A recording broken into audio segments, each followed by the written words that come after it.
Pemirsa berkomitmen dalam menekan angka stunting di Indonesia, terlebih di Kabupaten Jember, Badan Kependudukan dan Keluarga Berencana Nasional BKKBN berkolaborasi dengan Deksa Group menggelar program edukasi dan intervensi stunting Jumat pagi. Kegiatan ini diikuti oleh 700 bidan yang tersebar di wilayah Sekar Kijang Pro, meliputi Kabupaten Situbondo, Jember, Banyuwangi, Bondowoso, Lumajang, dan Probolinggo.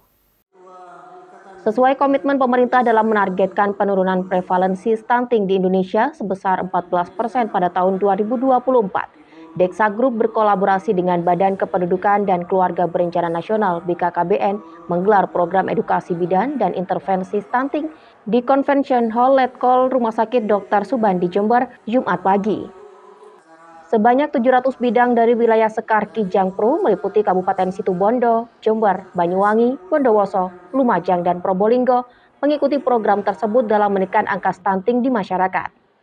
Pasalnya bidan merupakan sebagian garda terdepan dalam pencegahan stunting, maka sangat penting dalam mendapatkan update dan edukasi terkait pencegahan stunting terlebih di Kabupaten Jember.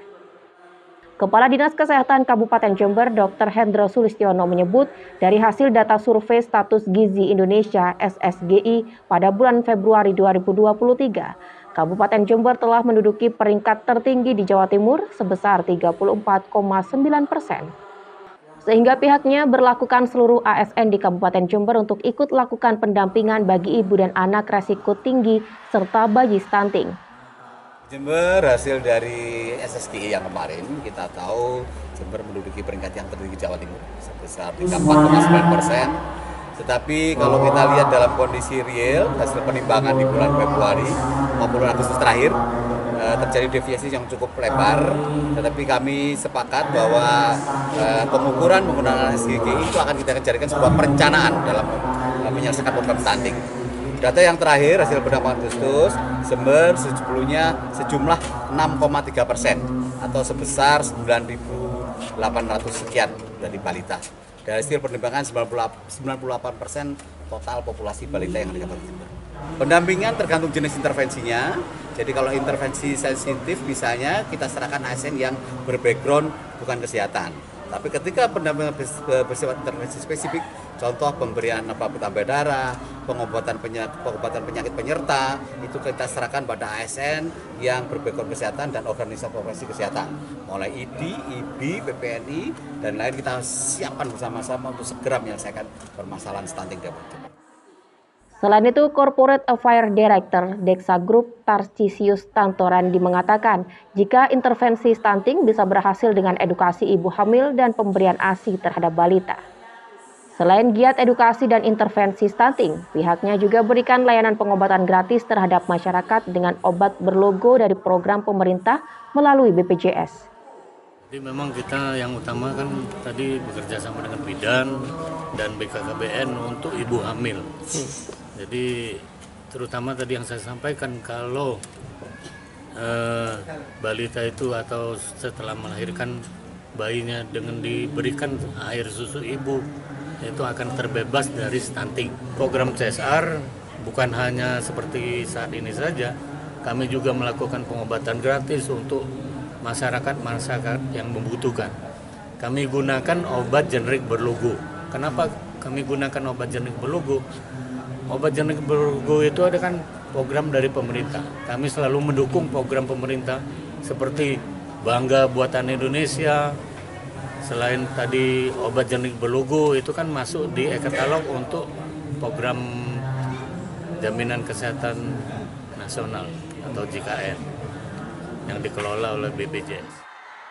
Di sisi lain, Eksekutif Direktur DLBS Profesor Raymond Chandrawinata menambahkan bahwa kini juga ada formula herbal untuk mendukung kesehatan serta gizi bagi balita 1000 hari kelahiran tersebut. Dengan bahan baku herbal yang telah dikembangkan oleh dirinya bersama pakar akademisi, obat herbal yang dinamai Asimor ini terbukti efektif membantu ibu menyusui untuk melancarkan ASI. Bahkan tak hanya melancarkan produksi ASI pada ibu saja, namun juga meningkatkan kualitas ASI yang sangat berpengaruh pada tumbuh kembang anak. Maka bahan alam yang belum dikembangkan, kami langsung berinisiatif untuk melakukan riset. Jadi kita bukan membuat jamu, tapi kami melakukan riset untuk membuat obat. Obat yang berasal dari bahan alam, biodiversitas alam Indonesia yang disebut sebagai obat modern asli Indonesia. Tentunya kami bekerja sama dengan banyak peneliti, banyak dokter, banyak rumah sakit untuk melakukan penelitian-penelitian pada pasien-pasien tersebut. Nah, salah satu yang kami sudah produksi adalah obat pelancar ASI yang namanya Asimor. Nah, pelancar ASI ini kami lakukan karena apa? Kami mengerti bahwa banyak ibu-ibu Indonesia yang sudah hamil tapi ASInya susah keluar, atau ASInya keluar volumenya sedikit, atau volume sedikit kualitasnya kurang. Sehingga kami mencari bahan-bahan yang baik dari Indonesia yang kita bisa nantikan daripada volume ASI itu dan juga kualitas ASI tersebut. Sehingga terbentuklah yang namanya Asimor yang terdiri dari daun torbangun, ekstraknya, daun katuk, ekstraknya, dan juga ekstrak dari